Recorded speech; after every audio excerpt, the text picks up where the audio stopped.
गांव में एक स्वर्णी नाम की औरत रहा करती थी।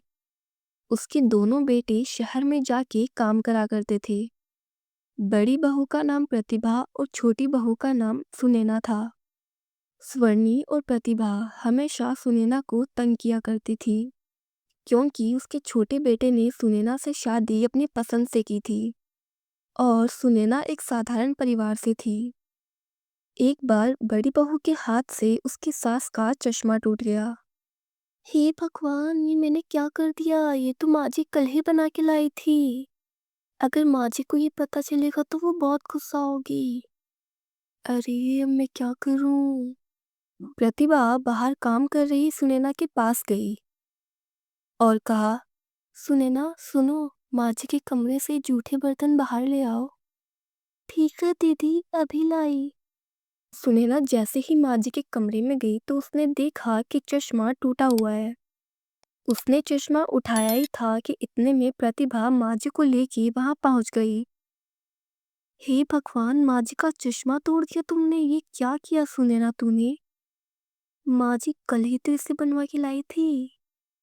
अरे ये क्या कर दिया तूने? जब से आई है नुकसान पे नुकसान की जा रही है। एक तो तू अपने घर से खाली हाथ आ गई, अब जो मेरे घर में बचा है उसे भी तोड़ना चाहती है क्या? माँ जी ये मैंने नहीं किया है, ये तो पहले से ही टूटा हुआ था। मुझे तो प्रतिभा दीदी ने भेजा था अंदर सफाई करने के लिए। तो तू क्या कहना चाहती है, ये मैंने तोड़ा है? नहीं नहीं, मैं तो माँ जी को बता रही थी। प्रतिभा रोते हुए कहती है, हाँ हाँ, तू तो मुझे गलत ही बताना चाहती है ना माँ जी के सामने। अरे नहीं दीदी, मेरा ऐसा कोई इरादा नहीं है। अरे चुप रहो तुम, मुझे पता है कि झूठ बोलती हो ऊपर से नुकसान भी करती हो। सुनैना की सास कहती है, अरे जाओ तुम यहाँ से और तब तक मेरे सामने मत आना जब तक घर का सारा काम ना हो जाए। और उसके बाद तुम जंगल चली जाना, वहां से लकड़ियां काट के ले आना। जंगल चली जाइए समय से, समझ गई ना? लेकिन दीदी इन सब कामों को करने में ही काफी समय हो जाएगा। इतनी जल्दी सब काम मैं कैसे करूंगी? मुझे क्या पता, माँ जी ने सो बोल दिया वो बोल दिया, अब चली जाइयो तू। माँ जी, प्रतिभा ने क्या कहा तुझे समझ नहीं आया? ठीक है माँ जी, जाती हूँ। बेचारी सुनैना उदास मन से वहां से चली जाती है। भगवान करे जंगल से वापस ही ना आई ये। उसके बाद मैं अपने बेटे की किसी अच्छे घर में शादी कर दूंगी और फिर दहेज में काफी सारे गहने और रुपए भी मिलेंगे। उन दोनों की सारी बातें सुनैना सुन लेती है। अब तो बस सुनैना को इस दुनिया से हटाना है। बस एक बार ये काम हो जाए, उसके बाद पंडितों को मैं तो काफी सारा खाना खिलाऊंगी। सुनैना काम करती करती रोने लगती है। मैं ऐसा क्या करूं जिससे माँ जी मेरे बारे में ऐसा सोचना बंद कर दे? हे भगवान, मुझ पर अपनी कृपा करो। मैं ये सब नहीं सह पाऊंगी। सारा काम करने के बाद सुनैना अपने साथ खाना बांध कर जंगल चली जाती है। सुनैना लकड़ी काटने लगती है। उसने काफी सारी लकड़ियां इकट्ठा कर ली थी और उन्हें इकट्ठा करके वो छाव में बैठ गई थी। और फिर उसी वक्त उसकी थैली से उसके खाने का डब्बा नीचे गिर गया। अरे ये देखो, लोग तो काम भूल जाते हैं और मैं तो खाना ही भूल गई। अब बस जल्दी से घर चली जाती हूँ, लेकिन इसे खाऊं या ना खाऊं? ऐसा करती हूँ, इसे खा ही लेती हूँ, वैसे भी दिन भर से कुछ खाया नहीं है। और फिर उसके बाद रात का खाना भी तो बनाना पड़ेगा ना। सुने ना, खाना खाने ही वाली होती है, इतने में वहां पे एक गाय आ जाती है। वो सुनैना के सामने आके बैठ जाती है। क्या तुम्हें भूख लगी है? मैं तुम्हें भी रोटी दूं क्या? सुनैना अपनी एक रोटी गाय को दे देती है, लेकिन गाय फिर भी वहां से नहीं जाती है। उसके बाद वो एक और रोटी दे देती है और उसके बाद गाय वहां से चली जाती है। लगता है इसकी नसीब में रोटी खाना लिखा था। चलो, इस बेजुबान के पेट में कुछ तो गया। उसके बाद वो थोड़ा पानी पीती है। उसके थोड़ी ही देर बाद में वहां से एक बूढ़ी औरत निकलती है। अरे माँ जी, आप इस जंगल में? अपने गांव जा रही हूँ बेटी, ये रास्ता जल्दी पहुंचा देता है। वो औरत काफी बूढ़ी थी, सुनैना को उस पे दया आ गई। आप यहाँ बैठो, मेरे पास 2 रोटी है, आप उन्हें खा लो। मुझे तो वैसे भी घर जाना है, इन्हें खाने का मेरे पास समय नहीं है। आप मुझे थकी हुई लग रही हैं, आप इन्हें खा लो। वो अम्मा बैठ गई और हैरानी से सुनैना की तरफ देखने लगी। ऐसा लगता है भगवान ने तुझे भेजा है मेरे लिए इस जंगल में। बेटी, एक बात ध्यान से सुन, तेरे जीवन में कभी भी कोई मुसीबत आए तो अपने पूर्वजों और भगवान को सच्चे दिल से याद करना और फिर जमीन पर एक लाल कपड़ा डालकर हाथ जोड़ लेना, सब कुछ ठीक हो जाएगा। धन्यवाद अम्मा, बड़ों की कृपा से ही घर चलता है। बेटी, अब मेरी माँ ने तो जल्दी से घर चली जा, ये जंगल तेरे लिए सुरक्षित नहीं है। ठीक है अम्मा, अब आप भी चले जाओ यहाँ से। हाँ बेटी, कभी भी डर लगे तो अपने पूर्वजों को याद करना। पूर्वज हमेशा अपने बच्चों की रक्षा करते हैं। ठीक है अम्मा। सुनैना घर पहुंचती है और उसके बाद रात का खाना बनाती है। सुनैना ने सबको खाना खिलाया और उसके बाद सब सो गए। रात को अचानक से पूरा घर हिलने लग गया। उसके बाद बाहर के कमरे से काफी तेज आवाजें आने लग गई और कुछ ही देर बाद में सब कुछ शांत हो गया। माँ जी, ये क्या था? ये कैसी आवाज थी? रुक जरा, मैं देखती हूँ। सुनैना, जा तू देखिए बाहर क्या है। माँ जी नहीं, मुझे डर लग रहा है। जाती है या नहीं जाती? उसके बाद सुनैना कमरे में देखने चली जाती है। वहां पे कोई नहीं था। माँ जी, यहाँ पे तो कुछ भी नहीं है। अरे ऐसा कैसे हो सकता है? इतनी भयंकर आवाज भला किसकी हो सकती है? माँ जी, मुझे तो लगता है कोई जानवर घुस गया होगा। हाँ हाँ ठीक है, चलो अब जाओ, सब सो जाओ। अगली सुबह सुनैना की सास आती है और कहती है, सुनैना देख, वो कपड़े पड़े हैं, वो धो देना। हाँ, घर की सारी चादरें भी धोनी है और हाँ, पर्दे भी धोने हैं। समझ गई ना? जी माँ जी। उसके बाद उनकी पड़ोसी शारदा वहां पे आ जाती है। प्रणाम अम्मा, कैसी हो आप? आओ आओ बेटी, कैसी हो तुम? हमारा तो जैसे तैसे वक्त निकल ही रहा है। मैं तो ठीक हूँ माँ जी, आपसे वो शहद लेने को आई थी। कुछ दिन पहले आपसे मंगवाया था ना? अरे हाँ, मैं तो भूल ही गई थी। क्या करूँ बेटी, उम्र हो रही है।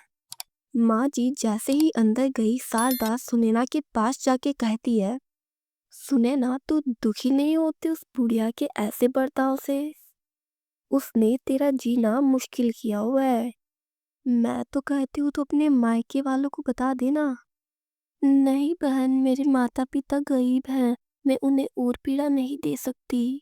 मुझे परेशान देख के वो और दुखी हो जाएंगे। तेरे लिए मुझे बहुत दुख होता है, तो अपना ध्यान रख। तुम मेरी चिंता मत करो, वो जैसी भी है मेरी सास है, गुस्सा करती है लेकिन काफी अच्छी है।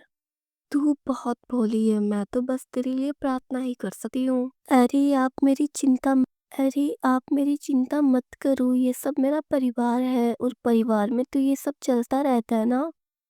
और उसके बाद माँ जी वहाँ पे आ जाती है। ये ले अपना शहद। अच्छा तो माँ जी, अब मैं चलती हूँ। उसने सुनैना की तरफ देखा और वहाँ से चली गई। उसके बाद सुनैना ने भी अपना सारा काम किया, पहले कपड़े धोए, फिर खाना बनाया, फिर सफाई की। उसके बाद रात हो गई। अरे ओ सुनैना, खाना बना या नहीं? बन गया माँ जी, आप हाथ धो लीजिए, मैं खाना लगा देती हूँ। हाँ हाँ जल्दी लगा, बहुत भूख लगी है मुझे। छी छी, कैसा खाना बनाती है तू? ऐसा खाना तो जानवर भी ना खाए। माँ जी, मैं आगे से ध्यान रखूंगी।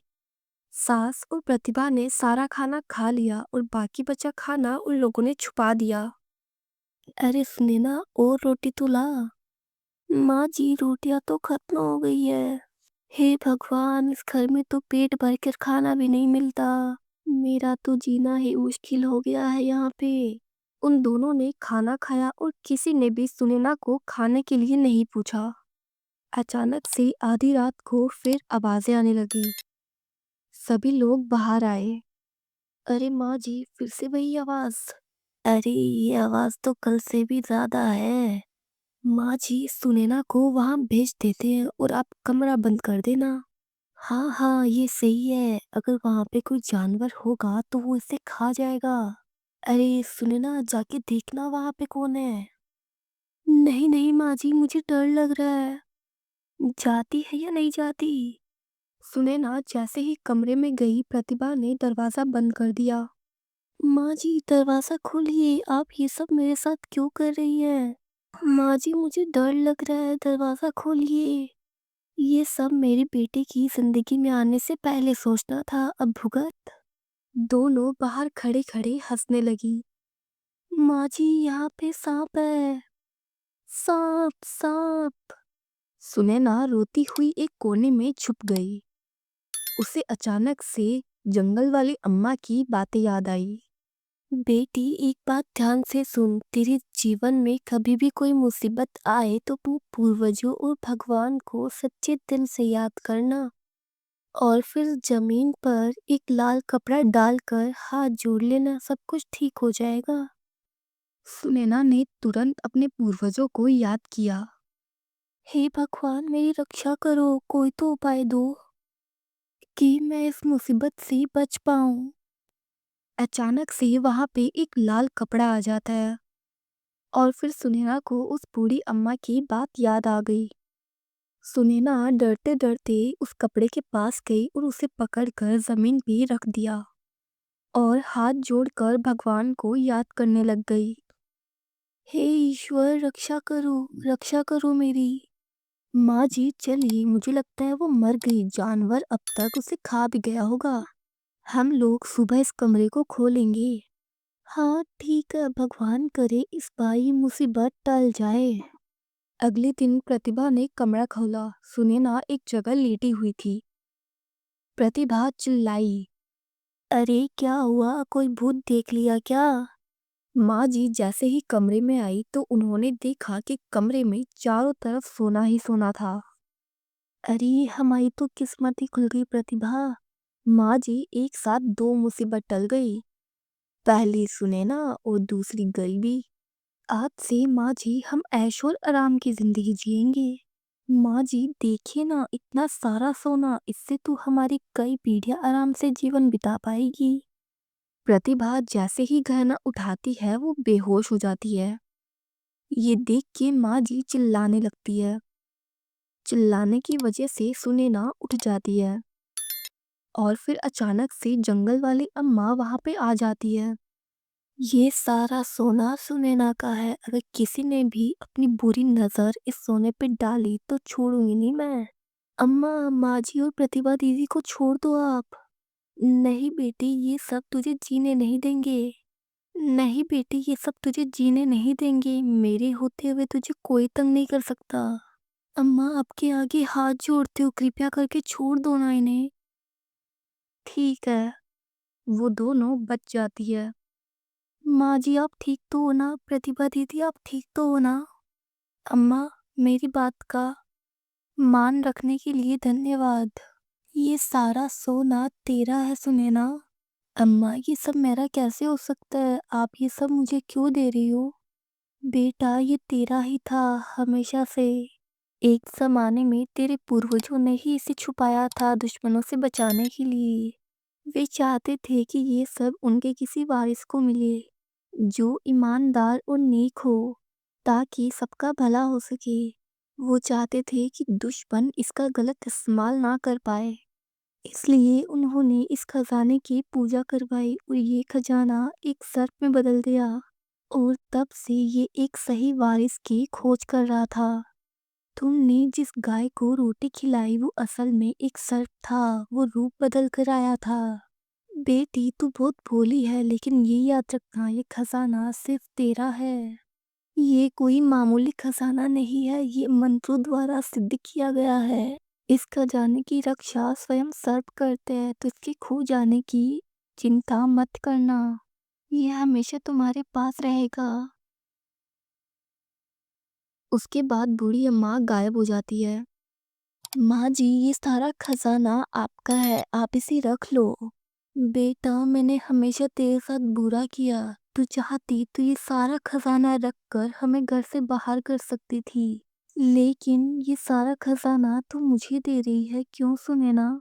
माँ जी, मैं हमेशा चुप रहती थी ताकि एक दिन आप मेरे प्यार को समझ सको। देखो ना, आज आपको मेरा इस परिवार के प्रति प्रेम समझ आ गया। इससे ज़्यादा मुझे और कुछ भी नहीं चाहिए। मुझे माफ़ कर दो सुनैना, आज से मैं हमेशा तुम्हारी बड़ी दीदी की तरह रहूँगी। सुनैना, इसकी हकदार सिर्फ तू है, इसकी ज़िम्मेदारी तुझे ही सँभालनी होगी। तेरे पूर्वजों का भरोसा है तू, इसलिए तू अपनी ज़िम्मेदारी समझ और इसे तू ही रख। जी माँ जी, मैं आपकी बात का मान रखूँगी। उसके बाद सुनैना का परिवार काफ़ी अमीर हो गया और सुनैना दान पुण्य करने लगी।